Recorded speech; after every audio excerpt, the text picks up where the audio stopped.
Agora tá gravando. Então, a aula de hoje vai ser esse comecinho sobre torque, depois a resolução do simulado, caso tenha ficado alguma dúvida.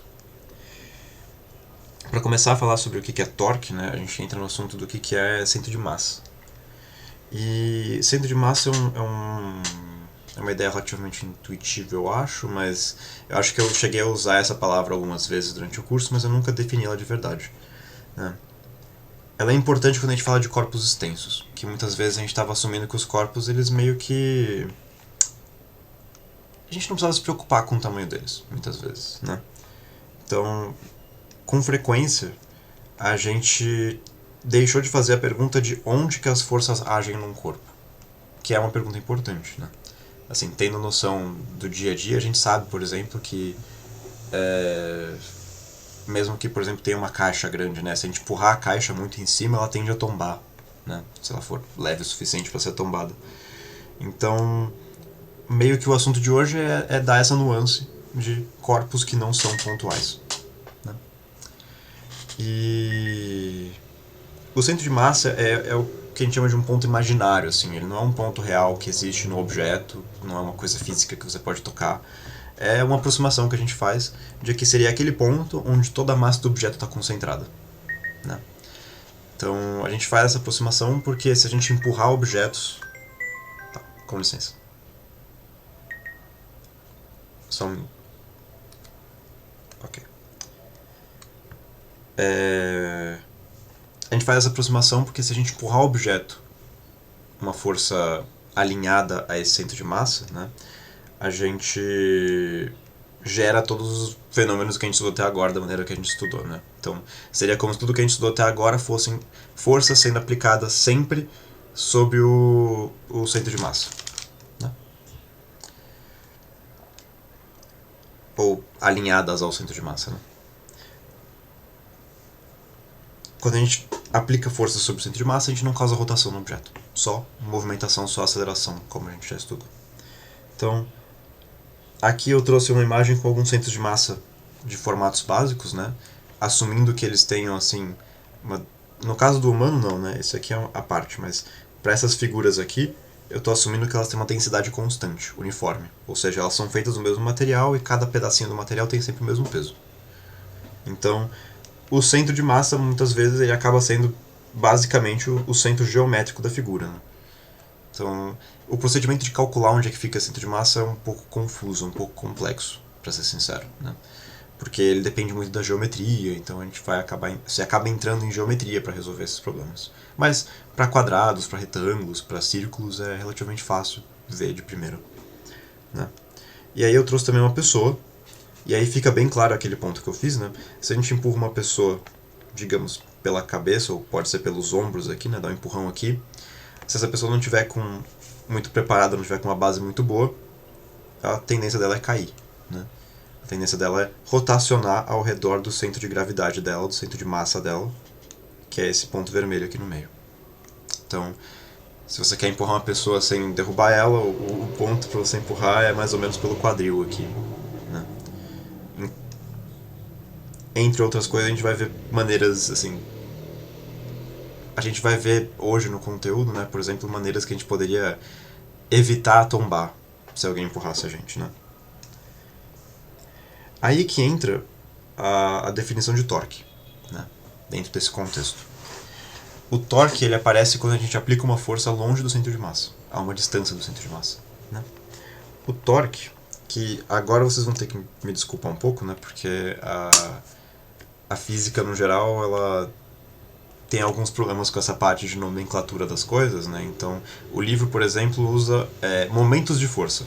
Então, ele chama os torques de momentos de força e ele usa a letra M como se fossem momentos. Eu acho isso um pouco confuso porque a gente acabou de falar disso.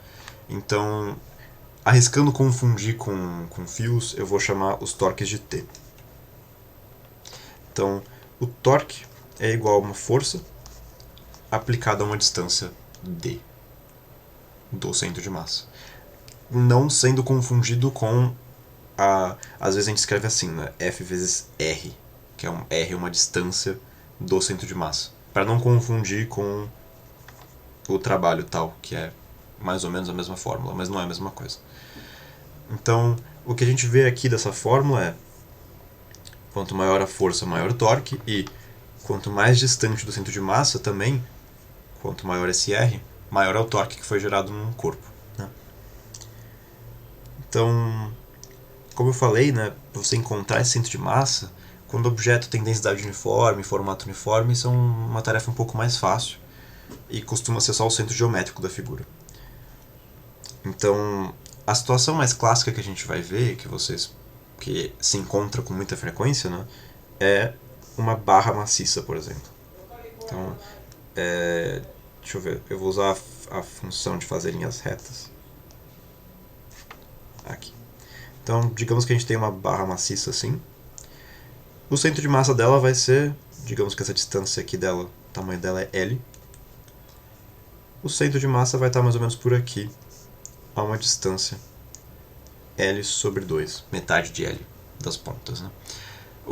A questão mais clássica dessas partes de torque sempre envolve esse tipo de alavanca ou gangorra, né, desse tipo. Então, o centro de massa de um objeto desse é sempre no meio. Agora, quando o objeto tem densidades diferentes, quando o objeto tem formatos esquisitos, aí essa coisa toda vai pro lixo, basicamente, porque a conta é muito mais difícil. Você somar os pedacinhos de massa, ver onde que as forças atuam. Né? Mas a gente não precisa sempre fazer isso. Caso a gente tenha sistemas ou corpos mais complexos, contanto que eles estejam parados, que muitas vezes vai ser a nossa condição, né, nos exercícios, vai ser o sistema está em equilíbrio, calcule os torques e as forças. Então, para que o sistema esteja parado, a soma dos torques deve dar zero, porque ele não vai rotacionar. Então a gente não sabe exatamente onde é o centro de massa às vezes, nem do sistema, né? A gente pode saber o centro de massa de um objeto, mas às vezes não do sistema. Que é, inclusive, uma distinção importante, né? Que eu não sei se eu deixei muito claro, mas o centro de massa não é uma coisa que a gente define só, por exemplo, para um objeto. A gente define também o centro de massa para um sistema. Então eu posso fazer o centro de massa, por exemplo, dessas duas figuras. E falar que ele é uma coisa meio que no meio aqui, seria esse o centro de massa das duas figuras desse sistema. Né?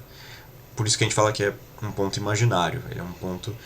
A gente poderia imaginar que toda a massa do sistema está nesse ponto, mas ela claramente não está. Então, essa distinção é importante. E, com base nela, a gente consegue ter muitas aplicações diferentes de torque. Né?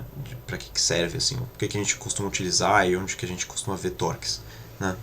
Uma boa parcela das ferramentas de conserto e manutenção gerais pela casa, o conceito fundamental delas é te fornecer vantagem mecânica, te fornecer um torque maior para, por exemplo, tirar um parafuso, apertar uma porca, alguma coisa do tipo. Né? Então a gente tem essa distância R aqui, né, sobre a qual uma força é aplicada. Como a distância é bem grande, o torque que está sendo aplicado aqui nesse parafuso, nessa porca, o que seja, cresce bastante. Né? Então, assim, uma coisa que aparece bastante, né, como questão disso é esse dilema de como que uma força menor consegue... Porque o princípio todo a gente está usando um braço de alavanca, a gente está usando uma distância grande para aumentar esse torque e poder usar forças menores para mover o objeto. Isso acontece porque existe uma troca importante que acontece aqui. Como a gente está aplicando essa força a uma distância grande do objeto, a nossa mão, por exemplo, digamos que a gente está segurando bem por aqui, ela descreve um arco, ela descreve essa circunferência aqui, que se a gente medir essa distância aqui, ela é muito maior do que a distância que essa partezinha aqui vai percorrer. Então, o que esses braços de alavanca, essas aplicações de torque permitem que a gente faça, é que a gente pegue, né, digamos, toda... Não dá pra ver o verde aqui, né? Toda a energia que vai ser necessária para rodar esse troço aqui, a gente meio que dissipa ela, a gente parcela ela por uma jornada muito maior, né? Por uma trajetória muito maior. É meio que esse o princípio do torque. É que a gente está, digamos, parcelando essa energia que vai ser aplicada sobre algum objeto. Então, como a gente está parcelando essa energia, exige uma força menor, mas exige uma força menor por uma distância maior. Como às vezes é impossível aplicar uma força tão grande para, por exemplo, apertar um parafuso com os próprios dedos, é uma vantagem, vale a pena, né? Então, assim, não sei se vocês já tentaram, eu já tentei algumas vezes com alguns problemas de laboratório, assim, às vezes você está com pressa, e apertar um parafuso na mão. Mas ele não fica muito apertado. Tem um limite para quanto você consegue apertar com seus dedos. Tudo bem que é ruim de segurar também, mas existe uma força limite que eu consigo aplicar nesse parafuso. Mas com uma chave de fenda, eu ganho essa distância R aqui, né? Sem contar que ela é muito melhor de segurar, mas eu ganho essa distância R como vantagem para realizar essa rotação dela. Então, permite que com a força menor que eu consigo realizar, eu aperte muito mais o parafuso, eu coloque muito mais energia no sistema, né, digamos. Então, muitas das aplicações de torque, elas estão sempre envolvendo esse tipo de vantagem mecânica, esse tipo de, no dia a dia pelo menos, né, envolve tirar os parafusos de um pneu de um carro, por exemplo, envolve muitas vezes uma ferramenta bem longa, bem grande, para a gente poder realmente tirar aquelas coisas que estão muito presas lá, realizar um torque grande. Então eu trouxe uma questão que é bem usual assim, mas relativamente simples desse tipo de aplicação. Ele fala que essa barra homogênea de peso P igual a 50 newtons é apoiada nos pontos A e B. E ele quer saber a reação dos apoios da barra, né? Então, pode parecer assim de primeira que a gente tem pouca informação, mas o que a gente sabe é, isso aqui é uma barra maciça, a gente sabe que ela tem 7 metros de cá para cá, então mais ou menos aqui assim, né, a uma distância, digamos, de 3,5 metros, está o centro de massa dessa barra, né, onde a gente poderia imaginar que toda a massa desse objeto reside. Então a gente pode avaliar o seguinte: a gente sabe que a massa está parada, ela está apoiada nas barras, ela não está girando, ela não está andando para lugar nenhum. A gente tem duas condições que a gente sabe que são aceitas, né? A gente sabe que a força em Y de A mais a força em Y de B, que seriam as normais de A e B, né, são iguais ao peso, que é 50 newtons, né? São iguais em módulo, né? Elas obviamente têm direções opostas. Então, são iguais a menos P. E a gente sabe que o torque de A tem que ser igual a... Então, um desses pontos aqui, né, como eles estão separados em lados diferentes do centro de massa, o ponto B, ele está gerando um torque, ele está gerando uma coisa para cá, né? Ele está tentando rodar essa barra nesse sentido. O ponto A, ele estaria tentando rodar a barra nesse sentido, né? Se o ponto B deixasse de existir, a barra está apoiada aqui, ela vai girar para cá, certo? Então, esses dois pontos de apoio, como eles estão separados em lados diferentes do centro de massa, quando a gente olha para eles, eles estão gerando torques em sentidos opostos, né? Então, fazendo torques para lados diferentes. Então, basicamente, um torque é oposto ao outro. A soma dos dois torques dá zero, né? A gente pode escrever assim, ou a gente pode escrever que esse mais esse dão zero. Só que esses torques, eles são diretamente relacionados a essas forças Y, essas forças normais dos pontos A e B, né? Então, se a gente leva isso aqui para cá, primeiro de tudo a gente sabe que isso aqui é 50, né? Então a gente vai escrever isso aqui como menos 50 newtons. A gente sabe o seguinte, que o torque de A é igual a força normal, força Y, né? Força no sentido Y, aqui no A, vezes 3,5 metros, né? Porque é a distância que ele está do centro de massa, ele está bem na pontinha da barra. Enquanto o B aqui, né, ele está a 5 metros do A. Então, se a gente pensar um pouquinho, né? Se a gente comer 3,5 metros para chegar aqui no centro de massa, a gente vai ter uma distância sobrando aí de 1,5, então o B está a uma distância de 1,5. Né?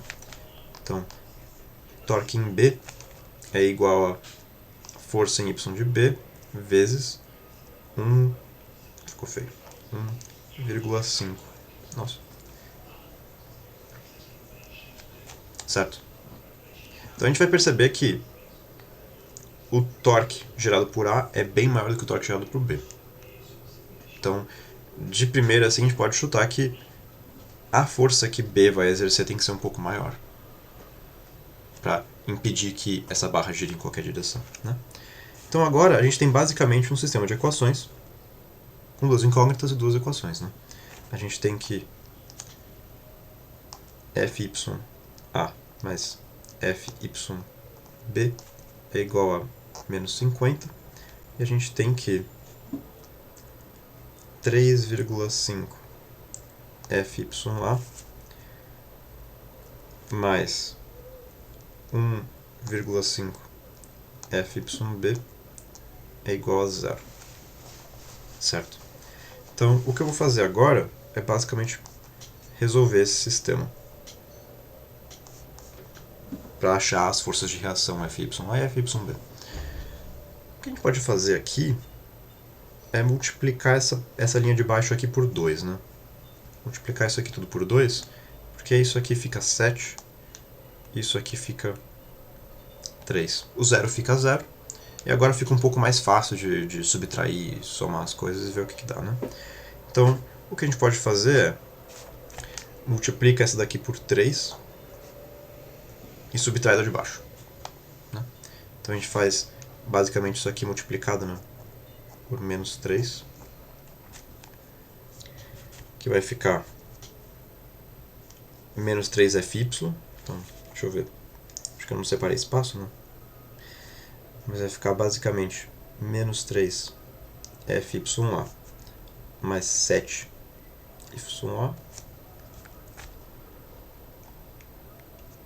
menos 3FYB mais 3FYB. Esse menos 50 vira mais 150. O 0, 0, né? Então eu estou basicamente cancelando esses termos aqui. Sobram, né, 7 menos 3 do FYA, que vai ser 4.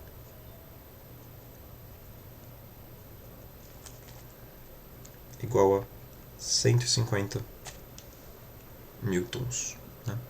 Então eu só divido 150 por 4, que não vai ser uma divisão super bonitinha, né? Que isso aqui vai dar 3, que aí fica 12, né? Falta 30, e aí 6, 7, 28, falta 2, aí fica 37,5. Então,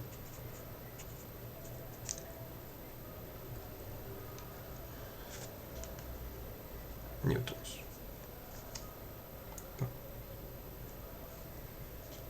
Tudo bem com o que eu fiz até agora? Se eu fiz alguma coisa esquisita, podem me avisar. Que eu não resolvi muitos sistemas durante o curso, né? Eu assumi que era uma coisa meio dada. Mas não precisa ser assim. Foi. Então, como a gente tem uma força do sistema, né? Agora a gente pode só calcular outra usando qualquer uma dessas duas equações aqui, né? Então eu vou usar a de cima, que é mais simples. A gente sabe que FYA é igual a 37,5 mais FYB é igual a menos 50, né? Na verdade, deixa eu ver uma coisa só. Não, tá. Então, é igual a... não, aqui eu fiz um erro mesmo. Aqui eu fiz um erro. Aqui eu quis colocar esse menos aqui pra ser cuidadoso e não fui. Esse menos aqui não existe. Né? Porque se eu somasse o P a essas duas forças, o sistema dá zero. Né?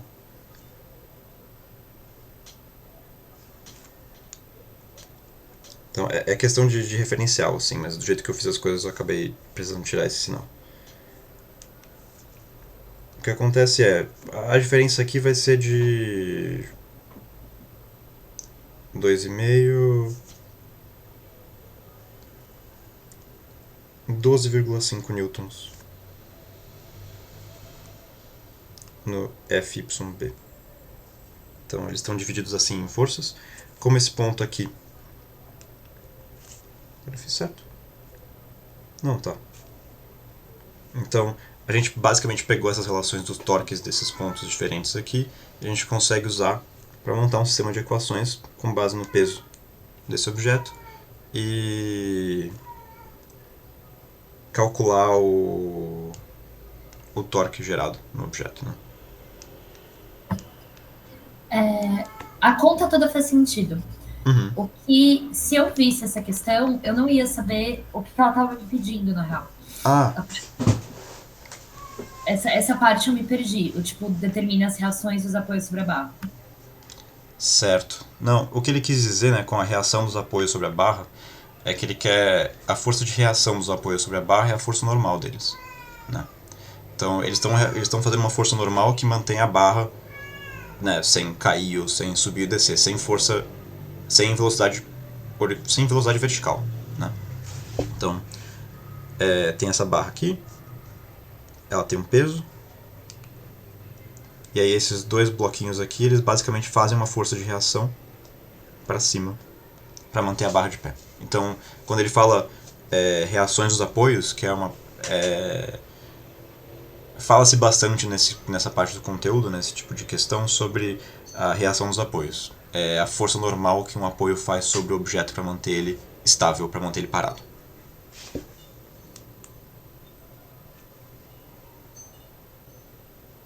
Então, acho que é isso. Né? E aí, passando para além dos torques, né, a gente estudar torques permite estudar tipos de equilíbrio, basicamente. Né? Então, em qualquer dado sistema, existem, em resumo, três tipos de equilíbrio, né, que ele pode ter. Equilíbrios estáveis, instáveis ou indiferente. Esse termo indiferente é um pouquinho... Ele está no livro, eu trouxe, mas assim, ele é um pouco questionável, assim, ele é um pouco confuso. Mas a gente vai explicar, eu vou tentar explicar para vocês por que ele é meio confuso. Né? Então, para começar essa investigação, a gente vai considerar objetos sendo suspensos por um único ponto. Né? Então a gente está basicamente pendurando os objetos, como se eles fossem pendurados por uma cordinha. Né? A gente vai verificar o que acontece em cada um desses cenários de equilíbrio. Então, equilíbrio estável é o caso onde o ponto de suspensão desse objeto ele está acima do centro de massa. Então, a situação mais clara assim é pensar, por exemplo, num quadro pendurado numa parede ou num colar. Então, num quadro, né, você prende um prego aqui na parede e aí você passa essa cordinha que prende no objeto. O centro de massa vai estar em algum lugar aqui no meio, né, do quadro. E o ponto de apoio, esse ponto de suspensão, ele está acima em altura do centro de massa. Né? Então a gente chama essa situação de um equilíbrio estável, por quê? Porque mesmo que a gente pegue, né, por exemplo, essa figura aqui do livro, né, que é um retângulo pendurado, e a gente empurre ela para fora desse ponto de equilíbrio que ela está deitada, a configuração é tal que o centro de massa está aqui, né? Então ele vai fazer essa força para cá, ele vai meio que aplicar um torque nele mesmo, né? Nessa direção aqui, ele vai se reajeitar de volta para ficar nessa posição. Então, num equilíbrio estável, basicamente, você pode empurrar, perturbar o objeto, né? E ele volta para a mesma posição. Né? Isso contrasta com um equilíbrio instável, que é quando o ponto de suspensão está abaixo do centro. Então, a gente está suspendendo o objeto por um ponto O aqui, mas o centro de massa está em cima. Seria, por exemplo, tentar equilibrar essa caneta aqui na ponta do meu dedo, né? O centro de massa está bem em cima do ponto de apoio. No caso não é um ponto de suspensão porque ele não está pendurado, né? Mas seria como você tentar...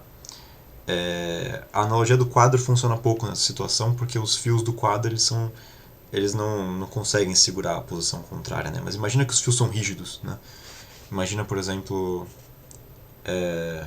uma gangorra também não funciona. Mas se a gente pensasse num quadro com fios rígidos de metal, por exemplo, que ele está pendurado aqui, né? Se a gente vira ele de ponta cabeça completamente, existe um ponto de equilíbrio que ele fica parado nessa configuração aqui. Mas é um equilíbrio instável, porque assim que eu empurrar ele um pouquinho, que ele deslocar um pouquinho para fora desse equilíbrio, ele sai e ele não volta mais para essa situação. Então, mesma coisa, por exemplo, da caneta, né, na ponta do meu dedo, assim que ela... É até difícil colocar ela nessa posição, né? Porque ela tem que estar bem em cima do ponto de equilíbrio, e assim que qualquer força atua sobre ela cai já. Aí, essa questão de equilíbrio indiferente é basicamente quando o centro de massa e o centro de apoio eles coincidem. Então, se a gente pensar numa roda de carro ou num ventilador, não tem uma posição preferida para a roda do carro ficar, né? Se ela fica com as espiras nessa configuração, ou se ela roda um pouco e as espiras ficam nessa configuração, ela não vai se mexer mais ou menos por causa disso, ela vai ficar sempre parada na posição que ela parou da última vez, porque ela está presa bem aqui pelo meio, né? Bem aqui pelo centro de massa dela. Então, não importa, né? Essa é a realidade. Não importa a posição que ela está. Um ventilador também, né? Quando você desliga ele, idealmente, as asas dele, as lâminas dele pesam todas a mesma coisa, ele para em qualquer posição e acabou. Você pode empurrar ele um pouco, ele anda um pouquinho e para. Dá também, né, para pensar na questão de uma bolinha em cima de uma mesa, né? Você pode empurrar a bolinha, ela anda um pouco, para, mas ela não volta para a posição anterior, ela não saiu drasticamente de onde ela estava, ela meio que é indiferente a qualquer empurrãozinho, qualquer perturbação na posição dela. E aí a gente consegue expandir essa ideia, né, para falar sobre corpos que estão apoiados em alguma superfície. Porque só falar de corpos pendurados é meio que reduz bastante o nosso escopo do que a gente consegue tratar, né? Então, quando a gente está com um corpo apoiado em alguma superfície, por exemplo, a verificação do equilíbrio dessa situação é a seguinte: a gente desenha uma linha vertical que passa pelo centro de massa. Então, uma linha vertical, né, uma linha nesse Y aqui, que corta o centro de massa. Então, vamos ver se o verde fica bom. Essa linha vertical aqui, essa reta, ela passa pelo centro de massa e ela cruza o apoio. Então tá tudo bem ainda. Nessa outra situação extrema aqui, né, ainda assim, ela cruza pelo apoio, então tá tudo bem. A partir do momento em que essa linha vertical aqui, ela não cruza o apoio, isso significa que a força-peso, ela está basicamente gerando um torque no objeto, né? Ela está agindo longe contra, né, esse ponto de apoio aqui, essa base. Ela está agindo para que esse objeto gire para cá. Então, essa é, né, assumindo que esse objeto tenha muito atrito com essa superfície, né, o que vai acontecer é que ao invés de ele ficar preso, ele vai cair fora. Por causa dessa rotação que aconteceu, ele perdeu a base dele, né?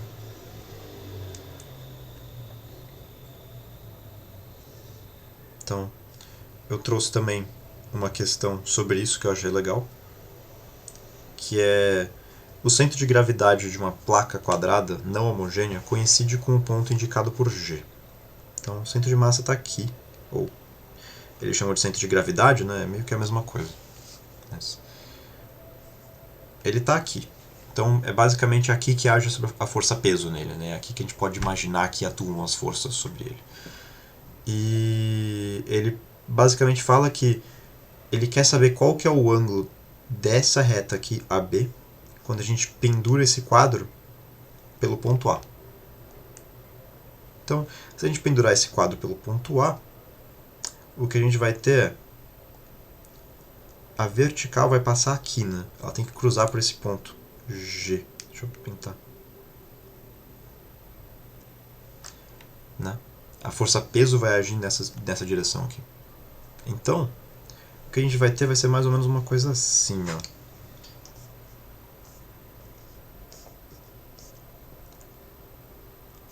Esse é o ponto A, né? Que isso aqui vai meio que rodar nesse sentido. E aí o ponto B vai para cá, ponto D vai para cá, né? E o C está aqui. E aí a força peso, ela age aqui nesse ponto G. E a gente tem aqui que esse ponto G, né, que está marcado, eu marquei um pouco fora de onde deveria estar, né, mas deixa eu corrigir. O ponto G estaria mais aqui.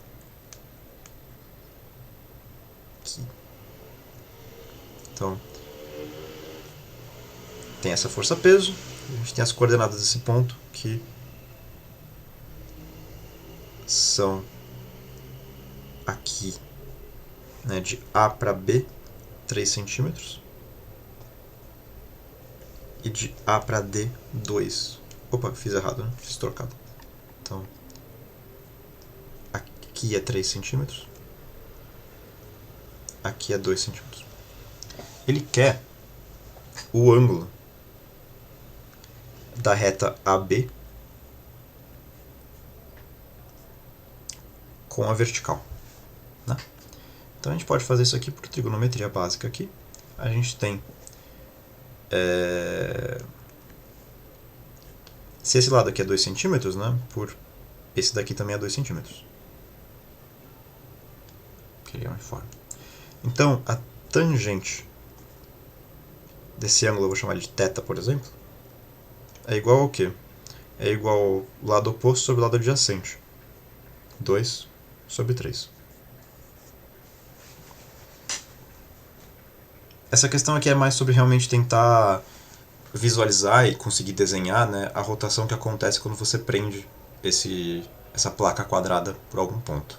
Eu não sei se ficou claro o que aconteceu, mas é basicamente essa a ideia. Você conseguir remontar a placa rotacionada e você ter as dimensõezinhas aqui do bloco, então você consegue achar a tangente de algum ângulo que ele forma com a normal. Né? Porque a normal sempre vai estar alinhada com esse ponto, centro de gravidade. Então, a gente tem basicamente, né, o que o enunciado deu basicamente pra gente é: eu prendi pelo ponto A e o centro de gravidade está aqui. Então, essa reta aqui tem que estar na vertical, basicamente. Né, o ponto de apoio e o ponto de gravidade, para que ele esteja em equilíbrio, tem que estar alinhados assim na vertical.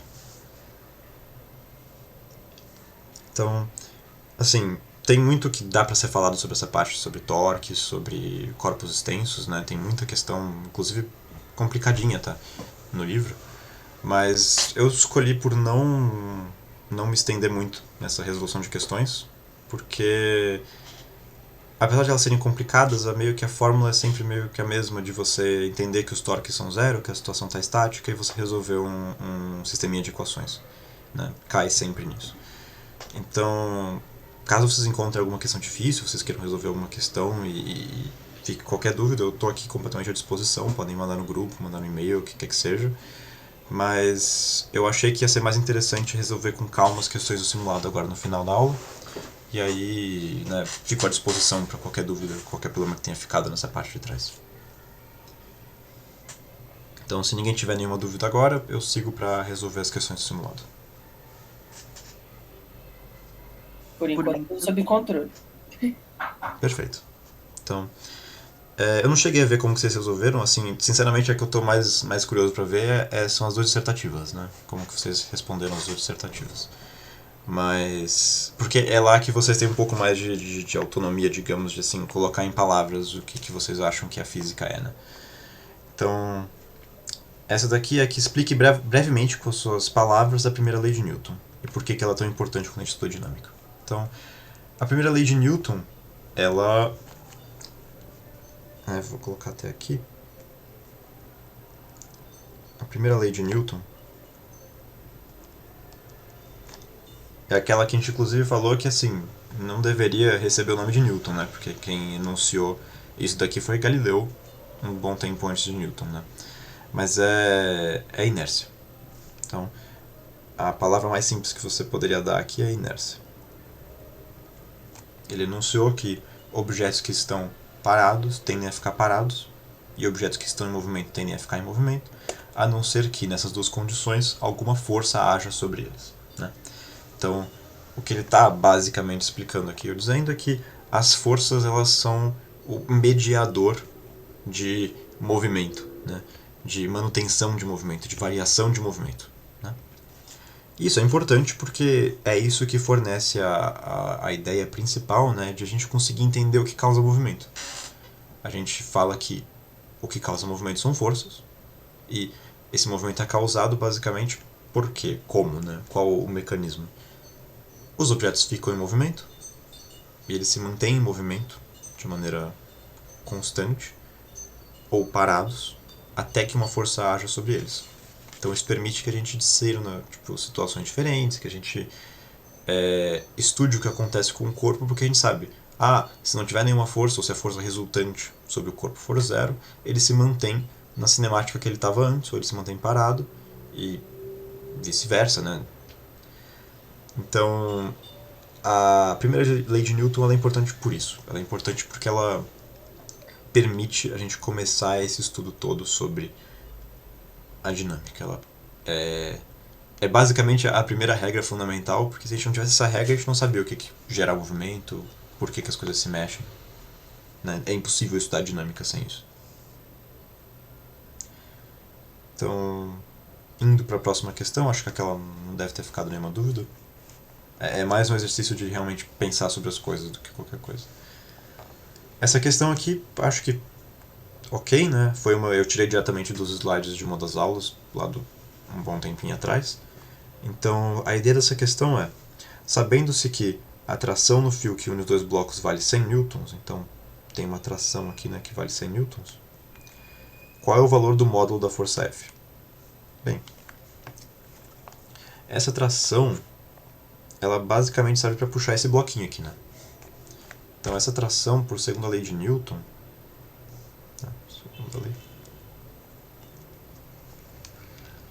ela está agindo sobre a massa do bloquinho de 5 kg, gerando uma aceleração. A gente sabe que ela vale 100. Então a aceleração daquele bloquinho vai ser 100 sobre 5, que vai ser igual a 20 metros por segundo. A gente sabe que, bem, o que está gerando essa tração aqui é o fato de que ela está presa a esse bloco que está sofrendo uma força F, né? Então, a única coisa que a gente pode assumir é esse bloco aqui de 10 kg também está sendo acelerado para a esquerda com essa mesma aceleração, né?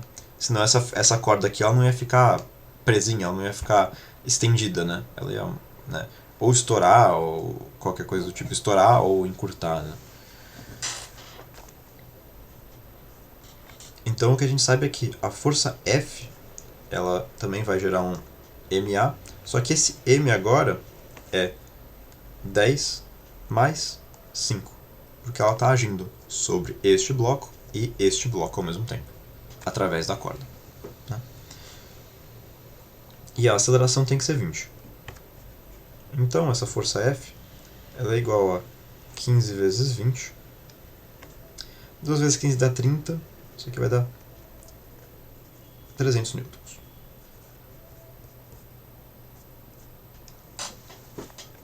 Acho que tudo certo, né? Se alguém tiver alguma dúvida, pode me interromper e falar, não entendi isso, e eu volto.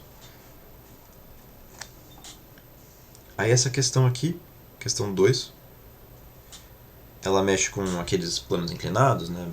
O plano inclinado costuma gerar bastante problema, assim. É um problema muito comum de aparecer de ensino médio e as pessoas costumam não gostar por alguma razão.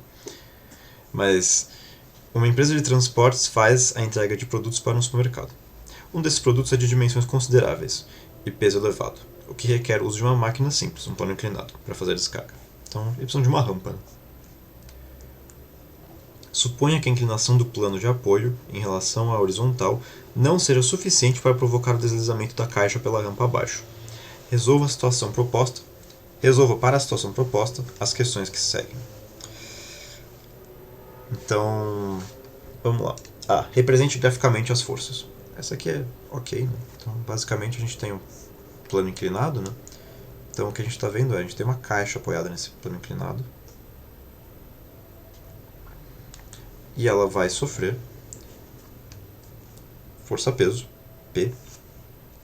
Ela vai sofrer uma força normal, né, dessa tábua aqui, né, dessa rampa.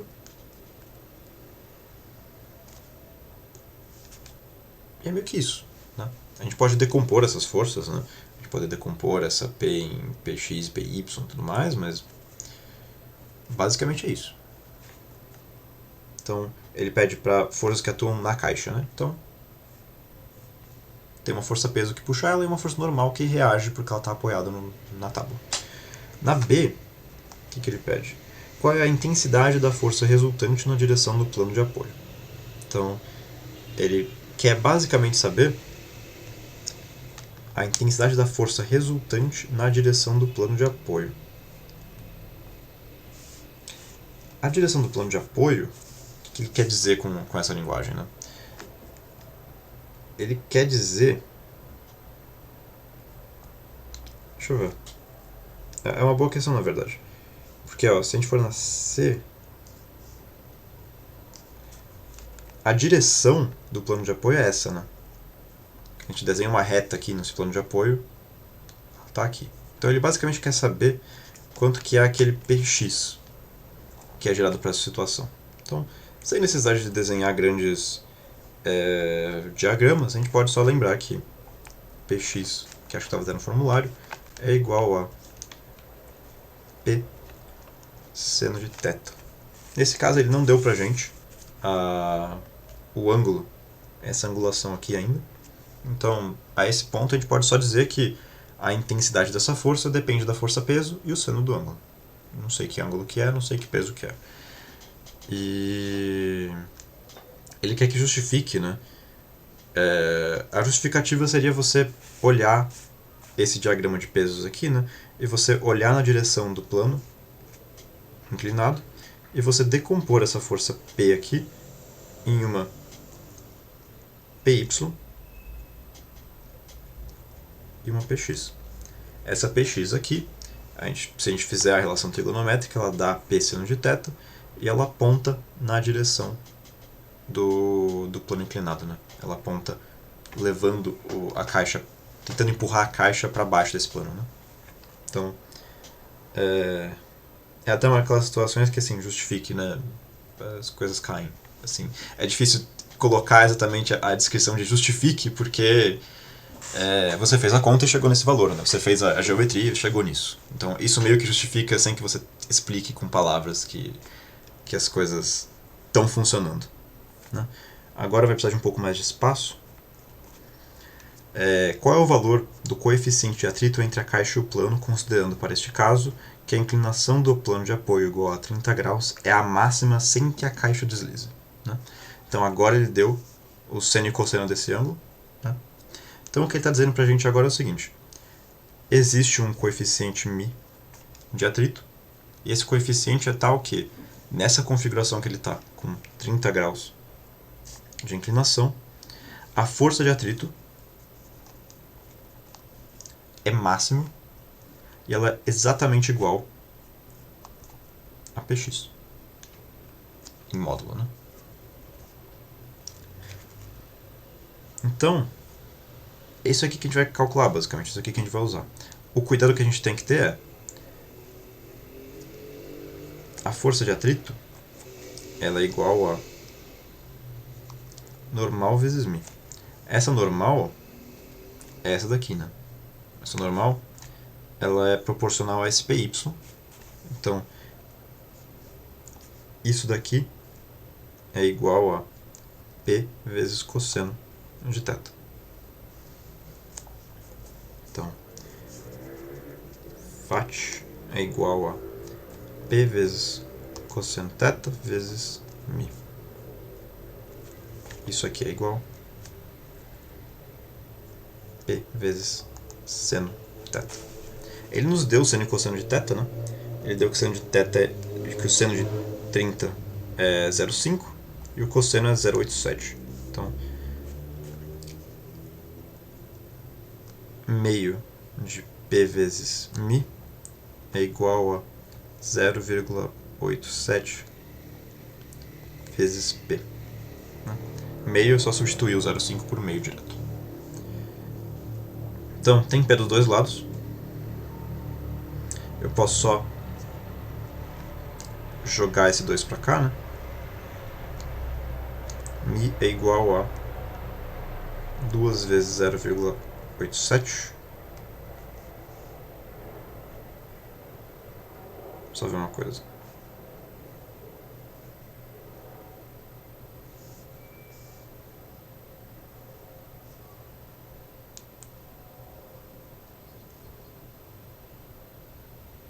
Acho que tem alguma coisa levemente errada aqui.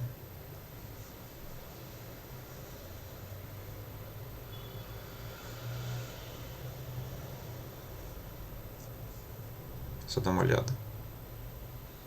Porque o que eu fiz aqui vai dar que esse μ é 1,6 alguma coisa, né? 1,7.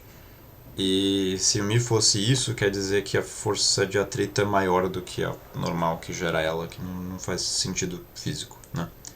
Então tem algum problema aqui.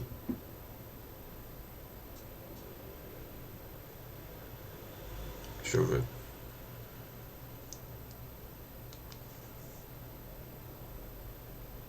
Ah, é óbvio, é óbvio. Eu coloquei as coisas no lugar errado.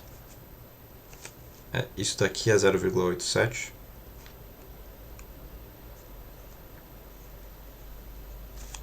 Isso daqui é meio. Desculpa aí. Então, se a gente faz isso, agora o que a gente pode fazer é... Fica feio, né? Jogar isso aqui pra multiplicar lá. O que a gente pode fazer é o seguinte, ó. A gente tem que μ... Deixa eu fazer...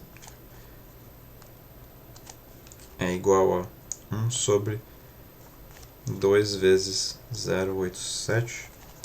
E aí...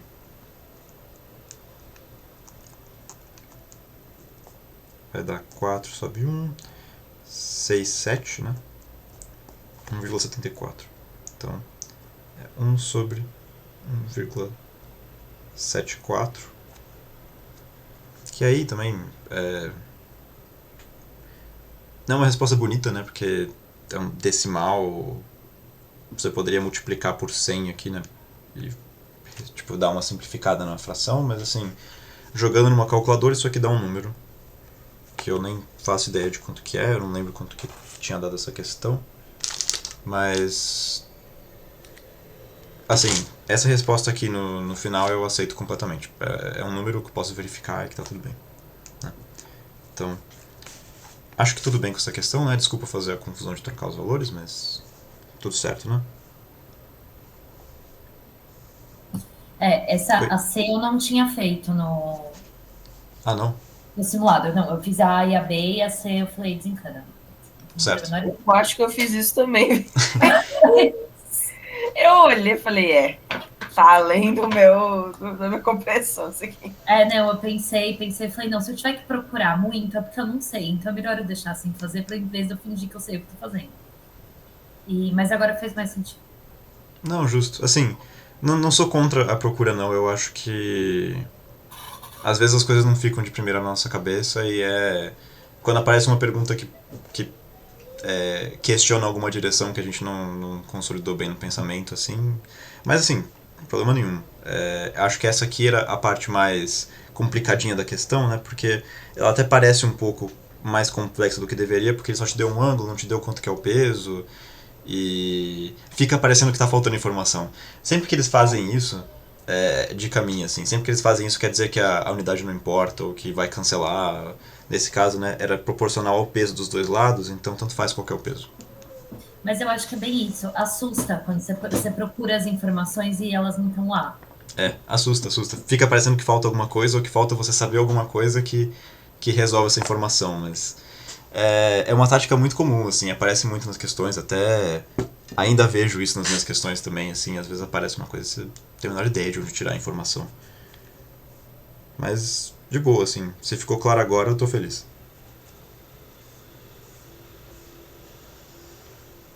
Essa daqui era mais de boinha, eu acho, né, questão 3. Era um pouco mais, assim, pega a fórmula e aplica. A propaganda de um automóvel apregoa que ele consegue atingir a velocidade de 108 km por hora em um percurso horizontal de apenas 150 metros, partindo do repouso. Então, item A. Supondo que o movimento é uniformemente acelerado, calcule a aceleração do carro. Então, a aceleração é constante, né, uniformemente acelerado. Então, a gente sabe que V é igual a V0 mais A vezes ΔT. Só que no caso, né, se a gente olhar, ele não deu pra gente o tempo, esse ΔT aqui, né? Então, a ferramenta que a gente pode usar agora é a Torricelli, que é V final, né, ao quadrado igual V0 ao quadrado mais 2 vezes a aceleração vezes ΔS, né, ΔX ou ΔS, como preferir. Então, a velocidade final é de... e tem uma questão aqui também, né? Ele deu em km por hora, que tudo bem, né? A gente pode calcular a aceleração do carro em km por hora, mas a gente vai ver um probleminha aqui depois. Mas, vamos lá.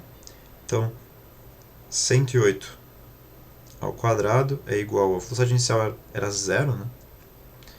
2 vezes a aceleração vezes os 100... não, aqui.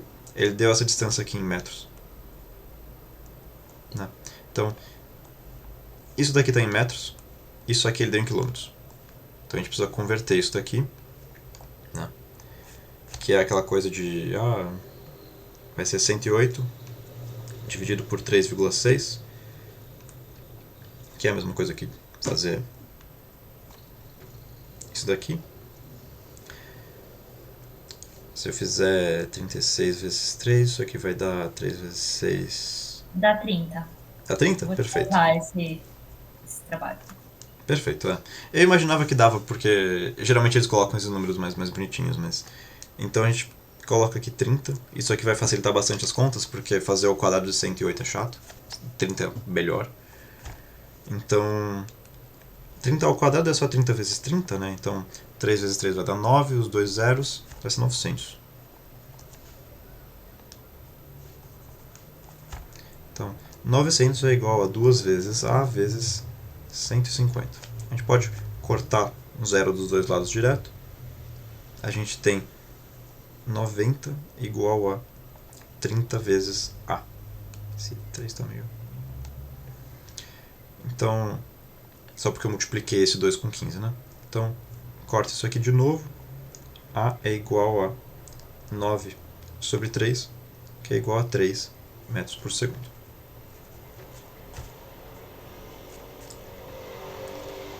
Letra B, ele fala que supondo que a massa do carro seja 1.200 kg, ele quer que determine a potência média que ele desenvolve. Né? Então a potência média, a gente está basicamente falando de pegar todo o trabalho que foi realizado por esse carro para acelerar ele, né? Toda a energia cinética que ele obteve, e sabendo quanto tempo que ele demorou para desenvolver essa energia cinética, a gente consegue saber qual que é a potência média. Né? Potência é medida, neste caso, por segundo, né? A gente vai medir em watts. Então, até acho que tem como a gente fazer isso aqui de uma maneira um pouco melhor. Porque é o seguinte, a gente sabe a aceleração dele por segundo, né? Que é de 3 metros por segundo. Então a gente sabe que de t igual a 0 para t igual a 1 segundo, ele foi de v igual a 0 para v igual a 3 metros por segundo. Então, ele foi de uma energia cinética igual a 0 para uma energia cinética de meio vezes 1.200 vezes 3 ao quadrado. gente pode dividir esse 1.200 por 2 aqui e ficar com 600. Então 3 ao quadrado é 9. 9 vezes 6 vai dar... Nossa, peraí. Vai dar 54. Então essa energia cinética aqui vai ser de 5.400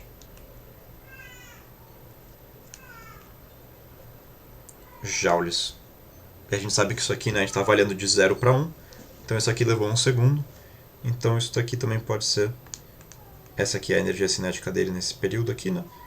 E a gente pode falar que a potência dele é de 5.400 watts. Então, outro jeito de fazer isso seria descobrir quanto tempo ele demorou para acelerar essa aceleração toda aqui. Você calcula a energia cinética no final do trajeto, sabe quanto tempo demorou, você consegue dividir pelo tempo que passou a energia que ele obteve e achar a potência, né? Mas eu acho que, percebendo que ele começa parado e que a gente sabe a aceleração, a gente consegue só fazer um passo no tempo e mata um pouco mais direto a questão. Mas ficou alguma dúvida do que eu fiz aqui? Algum problema? Não, eu fiz pelo outro caminho, mas não deu a mesma coisa. Não deu? Não. Eu posso verificar, assim, eu tô meio com a cabeça meio ruim hoje, eu tô cometendo alguns erros, então eu sou... Deixa eu ver. Essa é a P330, né? Então... Vamos ver...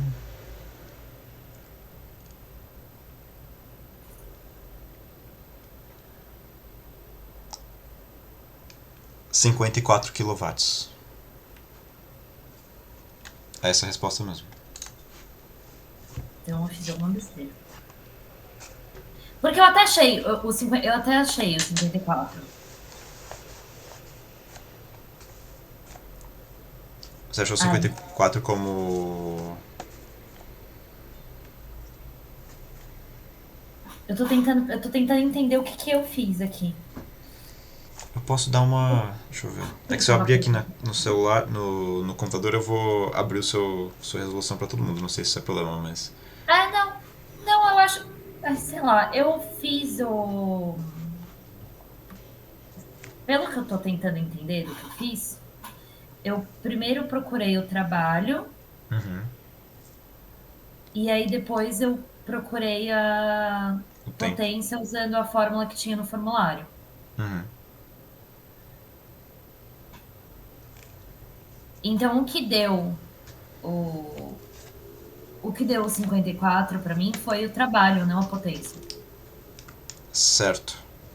Eu não sei o que eu fiz de errado, eu não sei onde foi que eu comi bola, mas eu comi bola em alguma coisa, claramente. Deixa eu dar uma olhadinha rápida aqui. Acho que tá aberto aqui, né?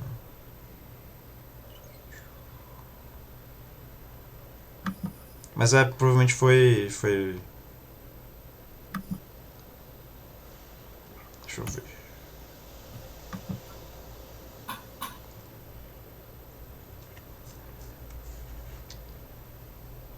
Essa é a questão 3, né?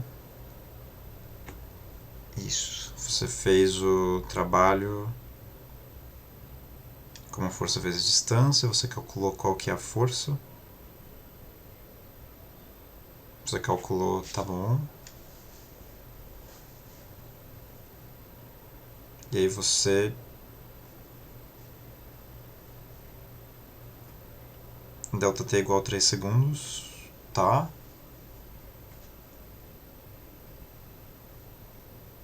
Hum. 3 segundos? Não, 10 segundos.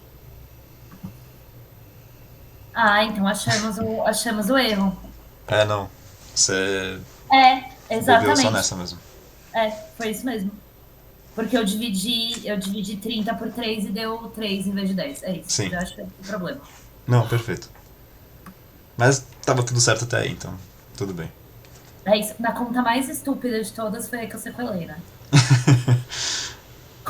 Eu já... Eu faço isso de horrores também, então eu entendo perfeitamente. Eu até deixei um espacinho aqui, mas não precisei. Essa daqui eu achei legal. Essa daqui eu não sei se deu problema pra vocês, mas eu achei legal. É um pequeno bloco de massa m igual a 0,5 kg, inicialmente em repouso no ponto A, é largado de uma altura h igual a 1,6 metros. O bloco desliza, sem atrito, ao longo de uma superfície e colide no ponto B com uma mola de constante elástica K igual a 100 Nm.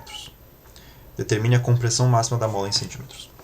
Então, achei que era uma questão que envolvia, assim, a gente costuma ver muito a transformação de energia potencial gravitacional em energia cinética, que é simples de ver, né? É só você largar um objeto e deixar ele cair. Achei essa legal porque ela envolve o caminho de você converter a energia potencial gravitacional, se você quiser, pulando completamente o passo da cinética. Obviamente o bloquinho vai acelerar e apertar a mola, mas permite você ver a transformação de energia potencial gravitacional em elástica. Então, ele quer saber a compressão da mola, né? Saber a compressão da mola envolve saber que quando ela vai estar comprimida, ela vai ter uma energia lá. Então, a energia potencial elástica vai ser igual a kx ao quadrado sobre 2. O que a gente quer é saber esse x ao quadrado aqui. A gente sabe que a energia mecânica ela é constante no sistema e ela é igual à energia cinética mais a energia potencial gravitacional mais a energia potencial elástica do sistema. A gente pode ignorar a cinética nessa situação, porque a gente vai converter a potencial gravitacional em cinética e depois a cinética toda em elástica. Então a gente meio que pode ignorar assim, né? Dado que não tem perda nenhuma na transferência de uma para outra, né? A gente não precisa se preocupar com a cinética. Então, aqui em cima, a gente pode calcular a energia potencial gravitacional, né, no começo. Então, a energia mecânica, vamos dizer assim, né? No começo, a energia mecânica é igual a energia potencial gravitacional, que vai ser igual a mgh. M ele deu que é meio, G é 10 e H é 1,6. Então a gente pode fazer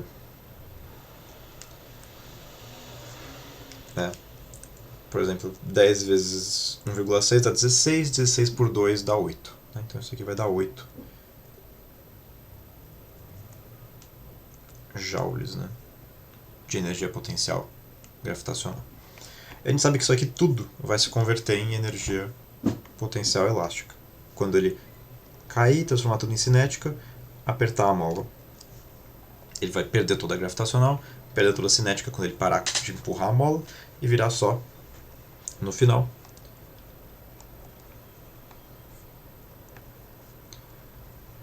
a energia mecânica vai ser igual a energia potencial elástica, que é igual a kx ao quadrado sobre 2, que é igual a k, ele deu como 100, né? X quadrado é o que a gente quer, sobre 2. Isso aqui é igual a 8. Então, 2 por 100, isso aqui vai dar 50, né? Então, não falta um pouquinho de espaço aqui. A gente vai saber que x ao quadrado é igual a 8 dividido por 50. Então, 8 por 50 a gente pode fazer isso aqui como 4 por 25. Isso aqui vai dar... arredondando, Dá né? 0,16, é um número bonitinho. É bonitinho. 0,16. Tá.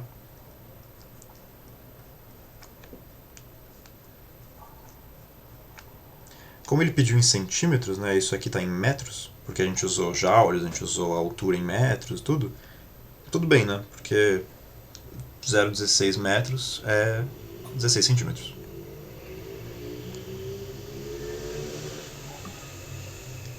Essa é a compressão da mola. Tudo bem? Então, obrigado pela calculadora rápida, assim, pela... Achei que ia dar mais espaço aqui também, mas... Eu tenho uma pergunta só. Ah, claro. Porque deu que x ao quadrado é igual a 16. Ah, verdade. Você resolveu Eu... ao quadrado? Sim, sim. Deu que x ao quadrado é isso, né? O que x ao quadrado é igual a 16 centímetros. Então é 4. Dá 4.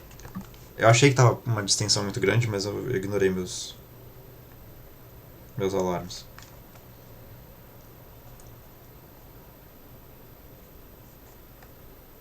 Não, obrigado. Eu me distraí. Então é isso. Essa daqui, questão 5, eu achei que ela era mais dificilzinha, ela é de Olimpíada, né? Mas eu achei que ela era legal, assim, eu achei que... No final, assim, ela não é tão complicada quanto parece, mas ela achei que... Vamos ver. Aí vocês também me deem a opinião de vocês, assim, depois, não sei se... Espero que esclareça se ficou algum problema. Que eu não cheguei a ver o que todo mundo fez, como é que todo mundo foi, né? Mas... uma bola de massa igual a 100 gramas é abandonada de uma altura de 1,25 metros e bate no chão e torna a subir até a altura de 0,8 metros. Desprezando a resistência do ar, determine o coeficiente de restituição. Então, o coeficiente de restituição, né, que eu acho que eu tinha dado como a letra E, ele tem relação com quando a gente tem uma situação de colisão, né, a gente tem, por exemplo, na situação, muitas vezes a gente tem aquela coisa de, tem duas bolinhas se aproximando, né, e a gente tem uma velocidade de aproximação, uma velocidade de aproximação, velocidade de afastamento, né. Ou era o contrário, né, velocidade de afastamento, velocidade de aproximação, né? E a gente tem que ver essas duas velocidades aqui e tal. O que a gente pode pensar é, a colisão que aconteceu nesse sistema foi entre a bolinha e o chão, né? Ou uma parede, tanto faz, né? Então o que a gente pode pensar é o seguinte, a gente tem a bolinha, ela começa parada, v igual a 0 no começo, mas ela vai colidir com o chão. Então logo antes dela colidir com o chão, ela vai ter uma velocidade que ela adquiriu da gravidade, e logo depois ela vai ter uma outra velocidade aqui, com a qual ela sobe para uma altura menor do que ela estava antes. Então são essas velocidades aqui que a gente precisa achar para poder calcular o coeficiente de restituição. A gente quer saber a velocidade de afastamento sobre velocidade de aproximação. Vamos lá. A velocidade de aproximação é a mais direta de calcular, né? Porque a gente tem, por exemplo, tem vários jeitos de calcular isso aqui, né? A gente pode fazer simplesmente que v0 mais a vezes ΔT, mas a gente não tem ΔT, né? Então, um jeito que eu acho interessante de calcular isso daqui é a energia cinética da bolinha, logo quando ela vai bater no chão, ela tem que ser igual à energia potencial gravitacional que ela adquiriu, que ela tinha lá no começo. Essa energia potencial gravitacional é mgh, ou 0,1 vezes 10 vezes 1,25. 0,1 e 10 dá para cortar um com o outro, fica só 1,25 mesmo. Então, energia cinética é igual meio de mv quadrado, que é igual a 1,25. Vamos ver se isso aqui vai dar uma contaiada. Meio de 0,1 vezes v ao quadrado é igual a 1,25. V ao quadrado é igual a... Se a gente jogar esse 2 para cá, vai ficar 2,5 dividido por 0,1. Dividir por 0,1 é igual a multiplicar por 10, né? Então dá 25. E aí V é igual a raiz disso daqui, que vai ser igual a 5 metros por segundo. Então a gente achou a velocidade de aproximação da bolinha. A velocidade de afastamento, sobrou um lá aqui. A velocidade de afastamento a gente pode calcular da mesma maneira, né? A gente sabe que a bolinha sobe até 0,8, então a gente sabe qual que vai ser a potencial gravitacional que ela vai ter lá em cima. Então,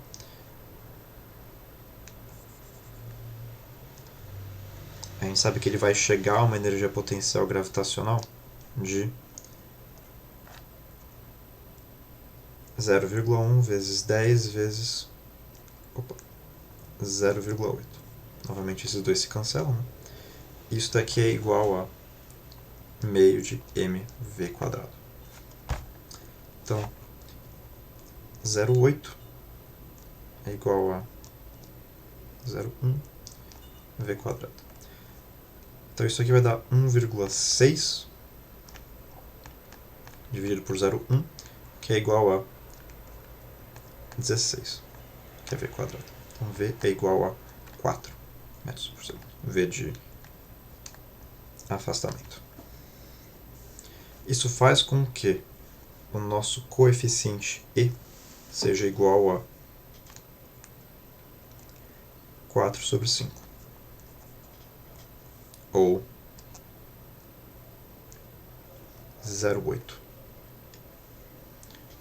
Só lembrando, né, o coeficiente de restituição, o coeficiente elástico, ele é adimensional. A gente está comparando duas velocidades, ele não tem unidade. É só uma constante. Né? Então, o item B, ele pede o impulso do chão sobre a bola. Então, o impulso do chão sobre a bola, a gente tem que pensar o seguinte, né? O impulso, ele é definido como uma força aplicada por um tempo, ou como um ΔQ, né? Uma mudança do momento do objeto. Então, a bolinha estava chegando aqui, ela está prestes a bater no chão, ela tem um momento Q. Logo depois que ela bateu, ela tem um outro momento Q. Então tem um Q de antes e um Q de depois. Ele mudou porque, né, teve uma ação de uma força externa, né, que empurrou a bolinha para cima. E se a gente calcular esses dois e ver quanto que mudou de um para o outro, a gente tem o impulso. Então, impulso é igual a ΔQ. Q antes é igual a massa vezes a velocidade antes, que é a velocidade de aproximação, né? Então isso aqui é igual a 0,1 vezes 5, que é igual a 0,5. Que depois é igual a massa vezes a velocidade de afastamento. Aqui a gente tem que tomar um cuidado importante, né? A gente montou esse sisteminha da bolinha, e até agora eu não tive muito cuidado, porque no coeficiente de restituição não ia importar isso, de definir o nosso sistema, se é para cima ou para baixo, positivo ou negativo. Mas agora vai importar. Se eu colocar ele positivo para cima, significa que essa velocidade aqui, de aproximação, ela é negativa, né? Ela está apontando para cá. Enquanto a de afastamento está para cima. Isso importa porque o delta Q, a variação de momento, ela é vetorial, né? Ela se importa com a direção de onde as coisas apontam. Então, essa grandeza aqui, né, ela é, na verdade, menos 0,5, e o depois é 0,1 vezes 4, que é igual a 0,4. ΔQ é igual ao Q de depois menos o Q de antes, que é igual a 0,4 menos 0,5, que é igual a 0,9. Quilograma metro por segundo ao quadrado. Coloquei aqui porque não tinha muito espaço, mas é importante. Então, o delta aqui é isso. Então, o impulso do chão é esse. E aí, na questão, no item C, ele pede a intensidade da força máxima exercida pelo chão sobre a bola, considerando que a colisão dure 20 milissegundos e que a variação de intensidade da força de um tempo seja como no gráfico. Então, esse item realmente é um pouquinho mais chato, né? Mas ele está basicamente assumindo o que ele espera que vocês percebam, né? O que ele espera que a pessoa perceba. É que o gráfico de força por tempo, a área dele é impulso. Então, como a gente tem um triângulo regular aqui, indo de 0 a 20, a gente sabe calcular a área dele. Né? Então, tem algum jeito de calcular essa área. A gente poderia quebrar ele em 2 triângulos retângulos aqui, né? Mas o que eu vou fazer é, a área de qualquer triângulo, ela é metade da base vezes a altura. Sempre. A questão é, a altura desse triângulo é essa aqui. A altura dele é essa força máxima que ele sofreu pelo chão. Então, o que eu sei é que o impulso é igual a 0,9, que é igual a metade da base vezes a altura. A base é 20 milissegundos. Então, 20 vezes 10 a nona segundos. Desculpa. 10 a menos 3 segundos, que são os milissegundos. E a altura é a força máxima.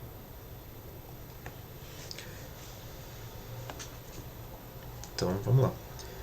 A gente tem que a força máxima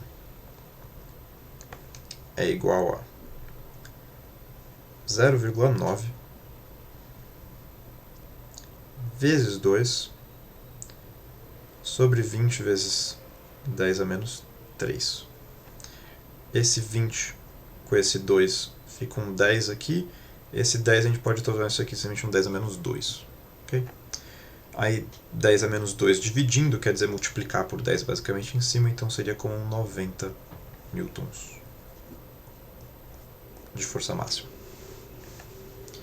Algum problema com essa questão? Tipo...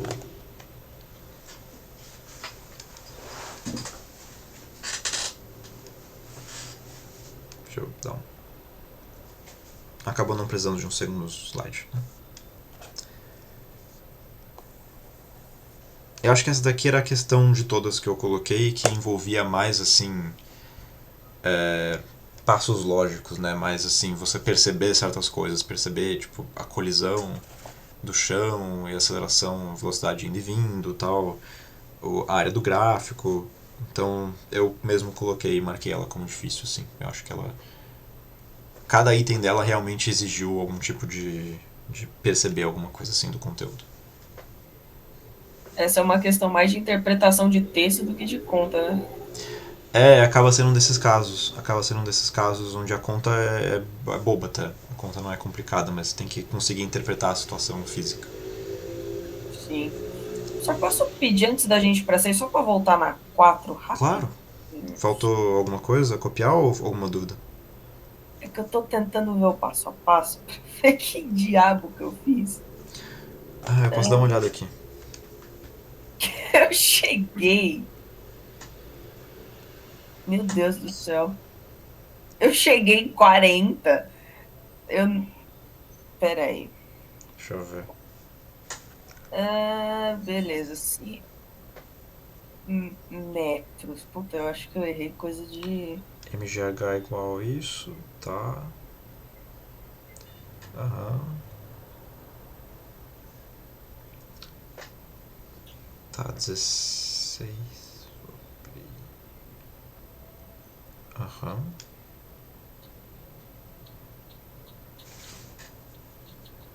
Eu tô achando que eu errei metros e centímetros. Por que eu coloquei um ponto? Nossa, não sei lá o que eu fiz aqui. Não, não foi isso que você errou, não. Não. O que você errou foi potência de 10. Meu Jesus. Faltou uma potência de 10 em algum lugar aqui. Você dividiu isso aqui, tá? Deu 50. 8 por 50 dá 0,16 e não 1,16. É 1,6. Abafa. Foi só isso. Foi só isso. Nossa, eu ainda tem, se você perceber, no canto inferior esquerdo tem a conta aqui, olha. Tá bom, agora. Caraca, mas eu quase cheguei num 4, só que no 40. Não, mas tá bom. Foi uma questão de matemática básica. Tá bom, menos mal. Pelo menos Menos eu mal, entendi. menos mal. Ah, beleza. É tudo sob controle. Então. A 5 é um grande risco, como você pode perceber ali também. Mas tudo bem, faz parte. Não, a 5 eu coloquei realmente como desafio, assim, não foi... Eu achei legal o jeito que a questão pede pra abordar os conteúdos, então eu coloquei, mas assim, acho que era o tipo de questão que assim, não tinha o compromisso que ninguém conseguisse resolver perfeitamente, era só... eu acho que valia a pena simplesmente pelo fato de vocês quebrarem a cabeça e eu resolver depois e vocês verem tipo, essa aplicação da questão. Foi exatamente isso. Eu também olhei e falei, vou esperar. Tu não vai ter jeito. Aí a questão 6 que era outra dissertativa, né, eu acabei não colocando aqui, mas eu consigo... Na gravação vai ter, né? Que na gravação eu vou abrir aqui. O enunciado dizia: imagine uma bolinha de tênis sendo jogada ao chão de uma altura de 1 metro. Então a gente tem uma bolinha e ela está sendo jogada a uma altura de 1 metro em direção ao chão. Então ela tem uma massa m, né? E a aceleração gravitacional é g, tal, e ela tem uma velocidade inicial v0. Os valores não importam, né? É uma questão mais de conceito. Ao soltá-la, ela cai até o solo e quica, de maneira parcialmente elástica, até uma altura menor que a original. Isso se repete várias vezes até que a bola de tênis acabe parada no chão. Sabemos que o momento deve ser conservado no sistema, então explique como o momento de antes, que a bolinha sendo jogada, se conserva para o cenário dela parada no chão com velocidade nula. Então,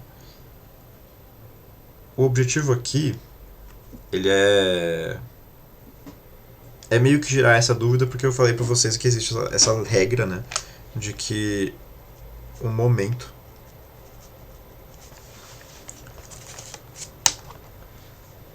sempre é conservado. Eu falei que isso aqui era uma verdade universal assim, do universo, que o momento sempre se conserva, e nessa situação faz parecer com que eu tenho uma bolinha que ela acelera até uma velocidade, ela tem um momento aqui antes de bater no chão, só que ela vai batendo e quicando várias vezes, né? E ela vai perdendo parte desse momento. E parece que no final ela acaba parada no chão com velocidade igual a 0, e ela perdeu o movimento, sim. Ela perdeu o momento. Porque o momento é m vezes v, né? Então se ela não tem v, se ela não tem velocidade, ela não tem momento. E aí a grande sacada do negócio, né, a grande sacada dessa questão é o seguinte: quando a gente fala que o momento é sempre conservado, tem uma espécie de asterisco aqui, né? O momento é sempre conservado em um dado sistema.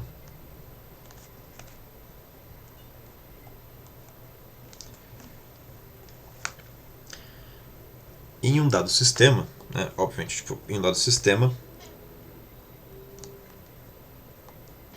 deixa eu fazer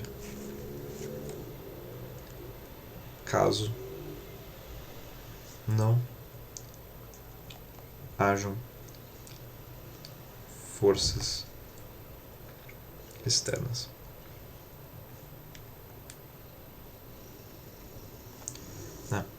Então a gente sempre estudou aquelas colisões das bolinhas uma com a outra, né? E aí o momento se conserva quando elas batem uma na outra e elas se afastam depois. Mas quando uma bolinha bate contra o chão, a gente tem um problema, né? Porque a bolinha é o sistema que a gente está estudando e o chão é um objeto externo ao sistema, né? A gente não está olhando o que o chão está fazendo, como o chão está se mexendo, para estudar o momento do sistema considerando ele. O nosso sistema é só a bolinha. E tem uma força externa que age sobre ela, que é a força normal do chão. Então, o momento da bolinha não é conservado nessa situação. O momento do sistema bolinha-chão é que para poder ver isso, a gente teria que ver que, por exemplo, o chão está preso na terra.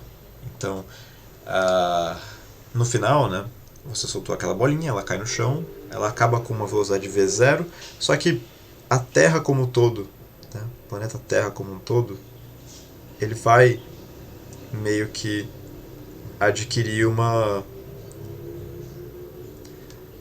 leve, minúscula, imperceptível velocidade para baixo em resposta a isso, que vai compensar a falta de velocidade dessa bolinha, né? Então, o problema quando a gente joga uma bolinha no chão é que o sistema que a gente tem que incluir se a gente quiser ver a conservação de momento é a Terra inteira. E isso não é um sistema muito fácil de você usar para contas, fazer, né? Não é um sistema muito fácil de trabalhar porque a Terra é grande, a Terra tem uma massa gigantesca em comparação a uma bolinha de tênis. E, né, quando a gente olha só para essa situação dessa bolinha quicando várias vezes, parece que a gente perdeu o momento, mas a gente não perdeu, na verdade, é só que o momento não está mais no sistema só bolinha, ele foi transferido para outro sistema. Mas o momento do universo se conserva.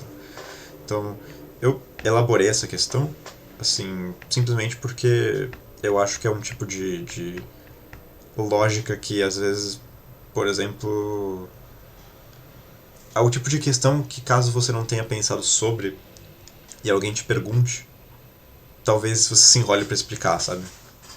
Ah, sabe, o momento se conserva, mas... Porque, por exemplo, né, uma situação onde saber que o momento se conserva é importante é com...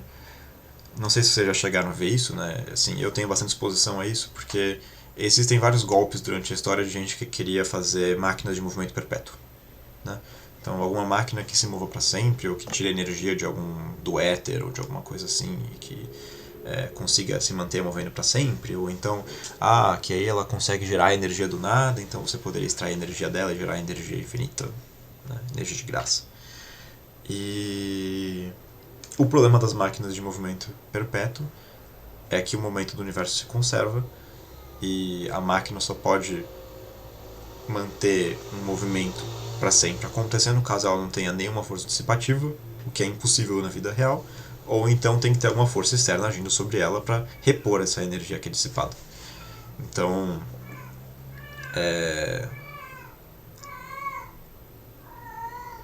o momento ele é importante para esse tipo de lógica, para esse tipo de questão, né? É uma das, como eu falei na aula, né? É um dos pontos mais importantes assim da física, é uma das coisas que mais resolve problemas, assim, que mais te permite resolver coisas da física. Então, era essa meio que a ideia.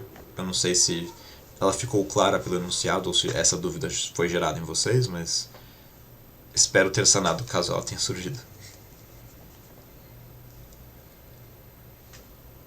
Era isso.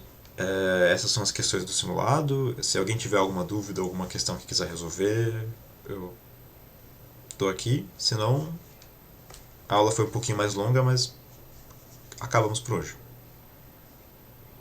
Passou rapidão. Agora a ideia é tentar fazer as 5 sozinho.